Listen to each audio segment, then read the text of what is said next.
E qui ci si gioca il posto alla finale del Super Frustino Tommaso Grassi Award del 23 agosto. 0 di Pippo, Brunilde, Zigzago P, Stepping Space Boy, Shere K, Bora La Torre in prima fila, Cindy Model, Back on Top, Carosio Light in seconda, ritirato Bacib, Galupo, Font. Vi ricordo in vantaggio Francesco Tufano con 20 punti contro i 16 di Carmine Piscoglio e Antonio Greppi. Macchina che accelera con la velocità iniziale di Bora La Torre, che spinge al massimo.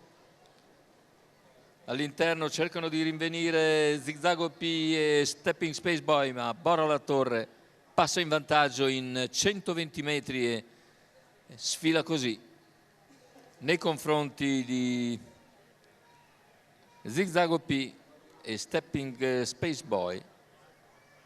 Quindi la favorita in poche battute al comando dal numero 6. Vediamo il passaggio ai 400 in 29,5, Bora La Torre in vantaggio, Zigzago P in seconda posizione, poi numero 2 Brunilde Stepping Space Boy e 0 di Pippo a seguire. Numero 9 Carosio Light squalificato. Squalifica intanto per Carosio Light, se ne vanno i primi 600 metri di gara con Bora La Torre che li ha potuti percorrere in 46,2 graduando nella curva. E ora all'esterno cerca di farsi luce Back on Top, seguito da Cindy Model. Intanto se n'è andato un quarto in 31,5, di tutto comodo per Bora La Torre che ha sempre in schiena Zigzago P, quindi Andrea Farolfi, poi Antonio Greppi, quindi Carmine Piscoglio con Stepping Space Boy. Si impegna all'esterno Back on Top dopo un chilometro in 1:16,2. Siamo ora a 400 dalla conclusione con Bora La Torre che accelera. Zigzag OP in scia, ancora Back on Top che prova a risalire. Stepping Space Boy che in terza posizione lungo la corda, ma Bora La Torre entra nettamente in vantaggio in dirittura d'arrivo. Ultimi 150 metri di gara con Bora La Torre che allunga, Zigzago P che non può che seguirla. E Bora La Torre nel finale viene a vincere nettamente. Secondo posto per Zigzago P, al terzo Stepping Space Boy.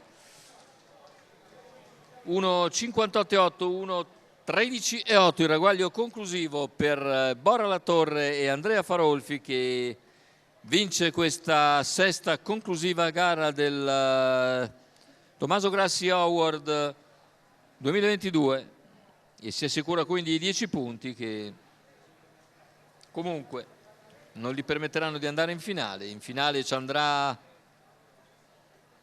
Francesco Tufano che con questi 2 punti sale a 22, mentre con i 5 punti conquistati Antonio Greppi finisce a quota 21